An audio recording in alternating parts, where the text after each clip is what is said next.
this is Frederick, and today we're going to take a look at the Dual VCLFO, voltage controlled LFO from Doepfer, the A-147-4. This is a dual LFO, meaning that you have two identical voltage controlled LFOs, one on the left, one on the right. It's 8 HP in total, so it's a really small, very compact module. It's the compact line, I would say, from Doepfer. They have all these modules, really small format, smaller knobs than their regular Doepfer knobs, and you might like that or maybe dislike that. I really like modules that are big because you have more room for your fingers to wiggle the knobs. So there are two sides of modular enthusiasts. Some like really small modules that do a lot and that only have a few HP and pack as many options and things as possible in those few HPs. And then on the other side you have people like maybe like me, who like modules that are a little bit bigger, that are a little bit more ergonomically laid out.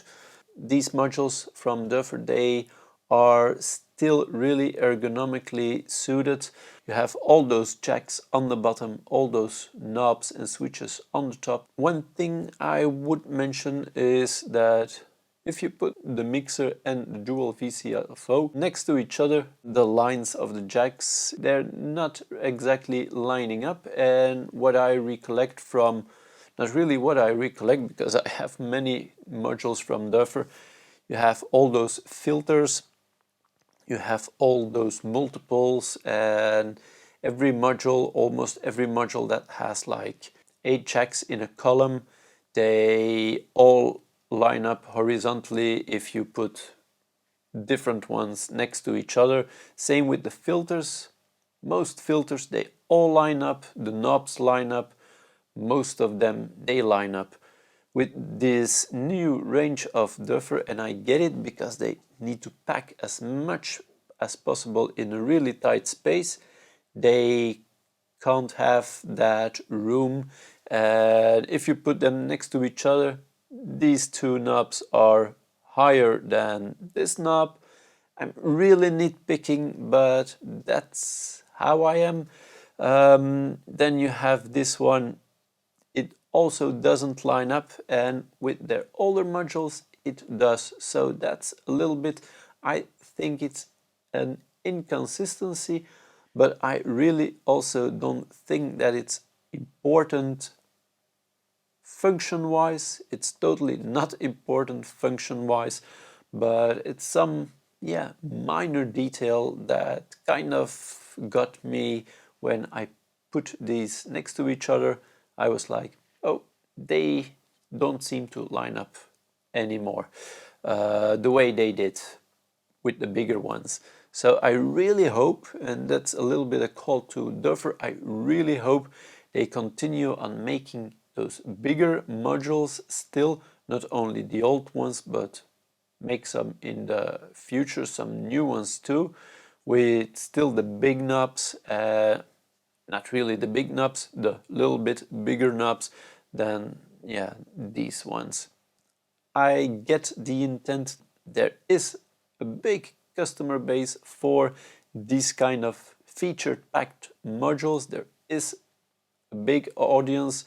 Also, when you look at the PCB on the back, the older Doepfer modules, they're really simple. They have big PCBs with all these components on them, and they seem pretty simple. If you look at these newer modules, they are really packed. There are really a lot of components on the back, and those PCBs are layered on layer on layer, because you need the modules, they do so much stuff, so there needs to be a lot on there. So I really hope Doepfer will have those two lines next to each other, and that much is available in both lines, and especially of course the line I like with the bigger knobs. then again, who am I? So if we take a look at the VCLFO, it has multiple layers, this VCLFO.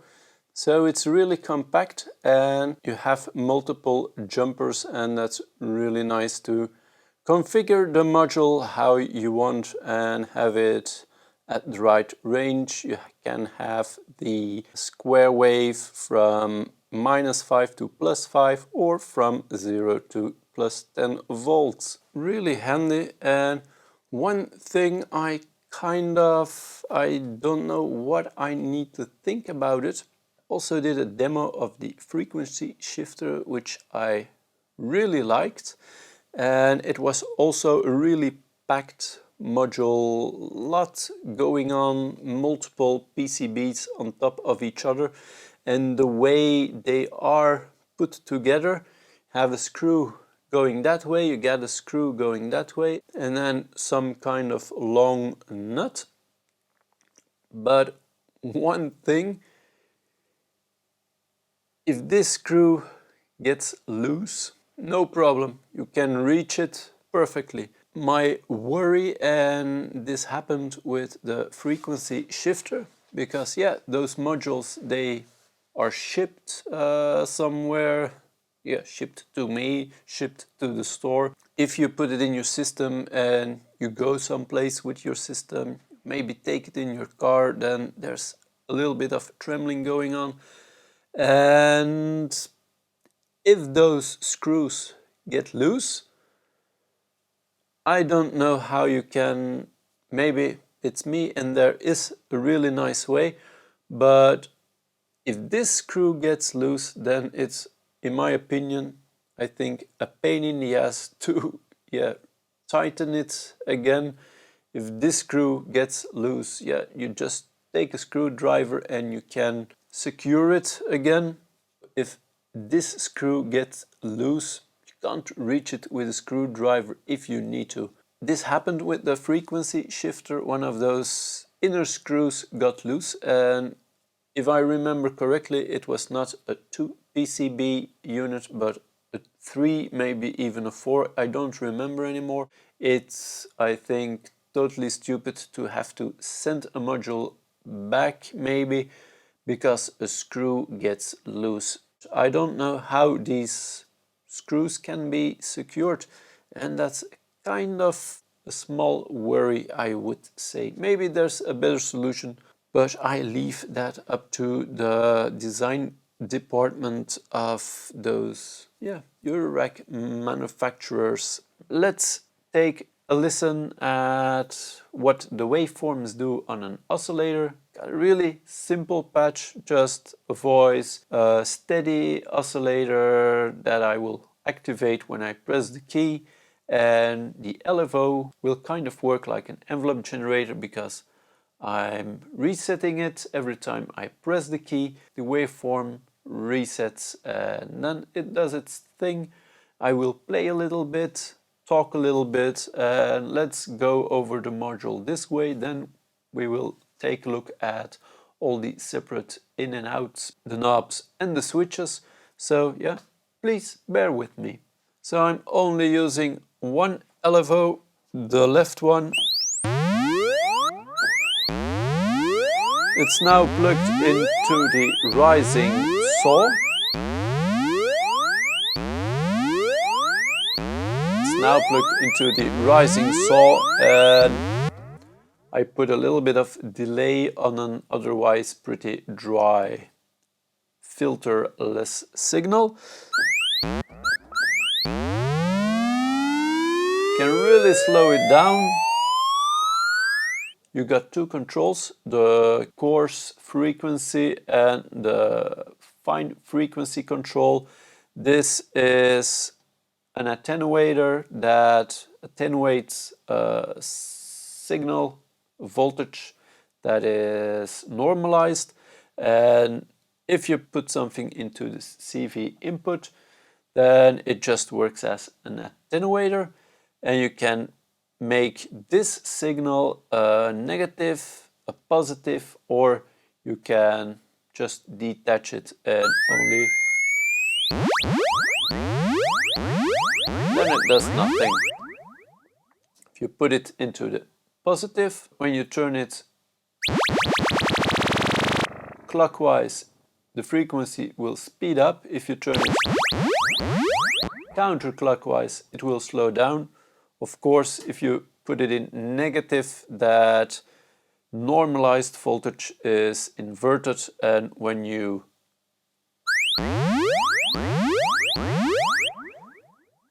go counterclockwise, it will speed up. Clockwise, it will slow the frequency down. Or you can use a coarse control, and that will be a really slow rising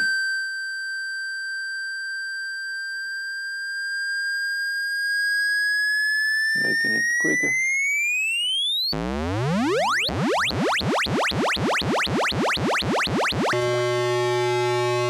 Even into the audio range. And it tracks a little bit, but it's not an oscillator. It's a low frequency oscillator, of course, but it doesn't track 1 volt per octave very well, and it doesn't go high up into the plus a few kilohertz. I think it was like about 200 hertz. You can switch it via jumpers on the back of the module. You can do a few things with jumpers on the back, more on that later. You have a few outputs, and let's quickly go over them. You can follow me on the oscilloscope. Let's put it in the triangular wave.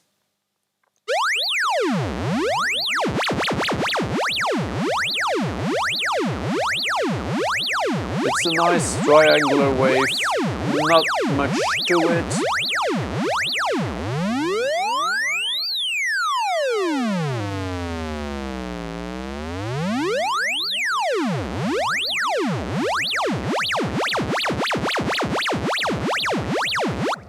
So it's nice. It's a really good voltage controlled LFO. It's really packed, but it's really good. So yeah, please give it a try. You got also pulse width modulation. That's nice when you put it in the pulse, and with a jumper on the back you can switch it between 0 volt to 10 volt in the positive range, or -5 to +5, so that it will output negative and positive voltages. And that's how it is set up right now. It's -5 and +5 volts.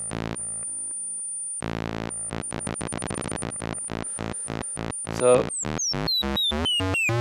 it's always nice to have an attenuator after the LFO, or if your module that you're modulating with the LFO, if it's got attenuation, it's always nice to have it, because otherwise these voltage ranges are really wide. So pretty cool, and you can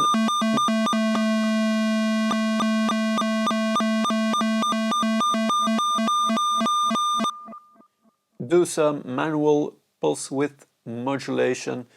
If you put it all the way, you have just an outgoing voltage that is negative or that is positive.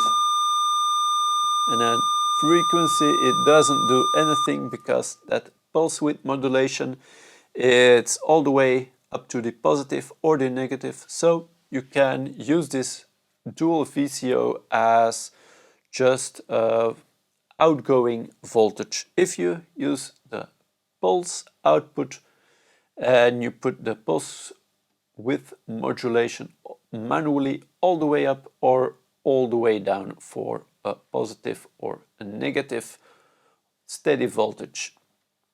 So let's go back.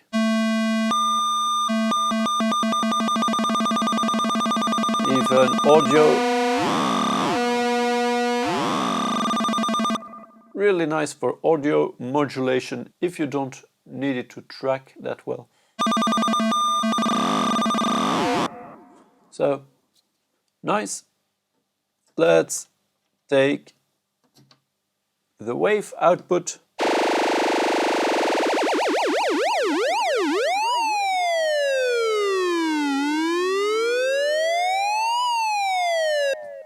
It's also nice.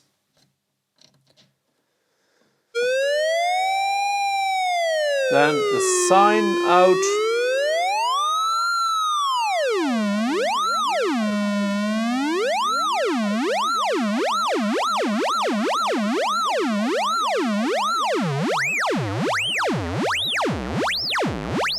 And the sine is a little bit, I wouldn't say pointy, but it has some straighter edges on the top. It's not the smoothest sine I have seen, but of course it's not derived from a sine, it's derived from another kind of wave shape. So the sine could be rounder. Okay, next one is the saw or the falling slope.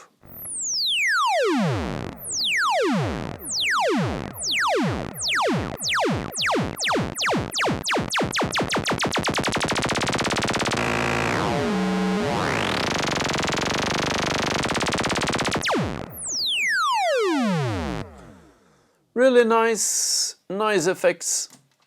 And then you also got the rising slope.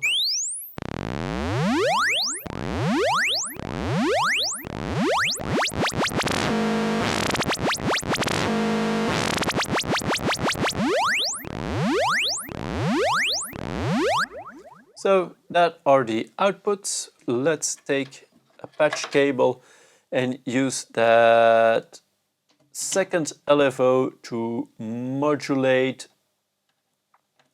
the other one.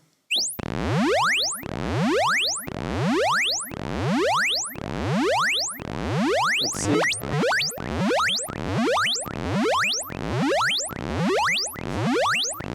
So you get this really weird upwards going slope.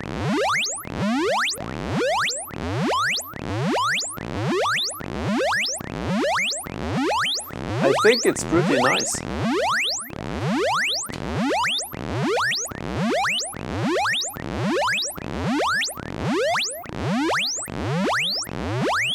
So you can make really nice shapes.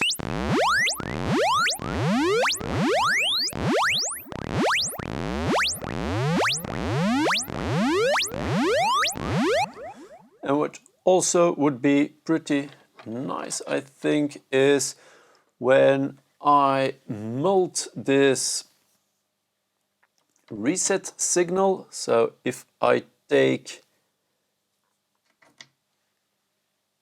both VCLFOs, when I take a reset and send it to both VCLFOs, I think that might add some more consistency.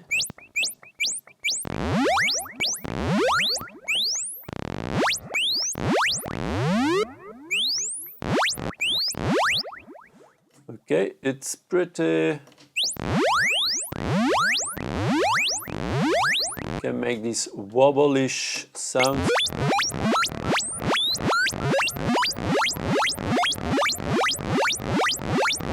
Pretty nice sounding.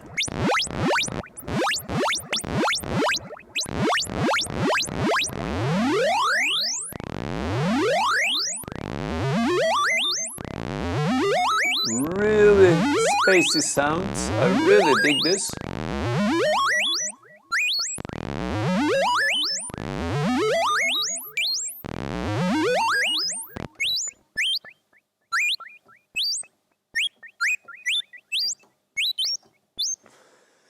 I I am not the biggest fan of LFOs in general. Maybe it's because I never have really learned how to use them in an interesting and a proper way. I must say this one is a really nice one, and I can probably take it to other LFOs also. How to use them, like I did now, like modulating this LFO with another LFO. It's really, yeah, that's eurorack and modular synthesis in general. It's about modulating modulations that modulate other modulations. Yeah, it's a modulation of a modulation of a modulation. I keep saying it, but I think it's so true, and if you do it well, you get something really interesting and unique. This might be pretty simple, but I still think that there is something to find in there, and it's those little things, those extras, that can give a patch a really nice touch.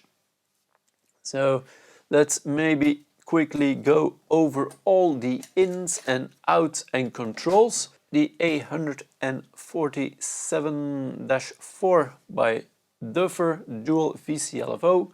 It has the two sections that are identical, so let's just do this, only talk about one of the two sections. Let's take the left part, so it just applies to the right part as well.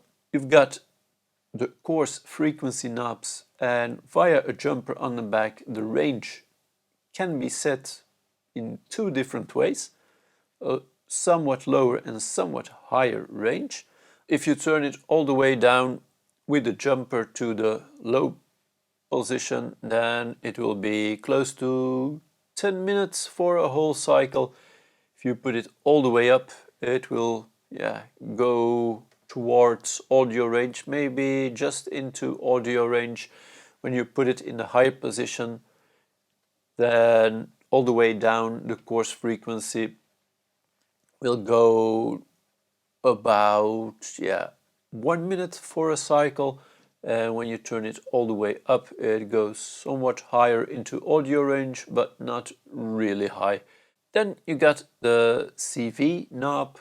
The CV knob is an attenuator for the internal voltage going also to the frequency, which you can then put all the way down or put all the way up. Then you will use it in kind of a fine-tune control. You can switch it to negative, then like I mentioned before, when you put it all the way up, it slows down the LFO, so it kind of goes the other direction.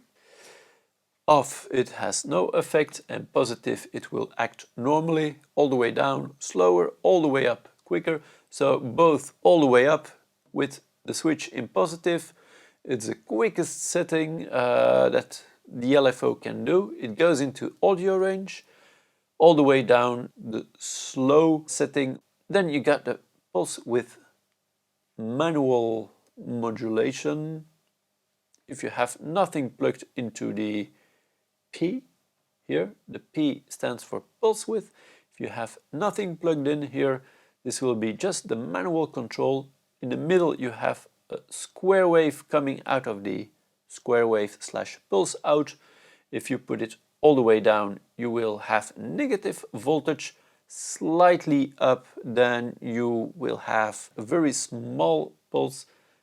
All the way up you have a steady positive voltage. Slightly lower, then you will have a narrow pulse. In the middle it is a square. Then we come to the inputs, the ones marked with the black. These are inputs, so you get 3 of them.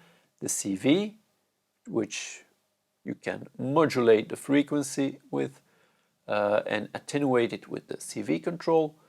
Then you got the reset in, which will, if you send it a trigger or something else that has kind of a pulse, it will reset the waveform. Then you got the pulse width modulation input, which can modulate the pulse width like with a VCO. And then Gatti outputs the pulse/square output, the triangular waveform output, sine waveform output, the sawtooth output in falling slope and rising slope. So yeah, on the right, that's just the same. All the controls are the same, and the fun is when you begin cross-patching these LFOs, these two LFOs, then it can add something meaningful.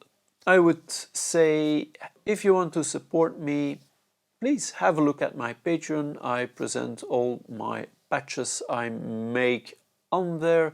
So the cross modulation patch, I will upload it on my Patreon and you can have a look how it is routed. Also, please give this video a thumbs up. Don't forget to subscribe to the channel if you haven't already. And I want to really thank you for watching, and I hope you enjoy this video. Bye bye.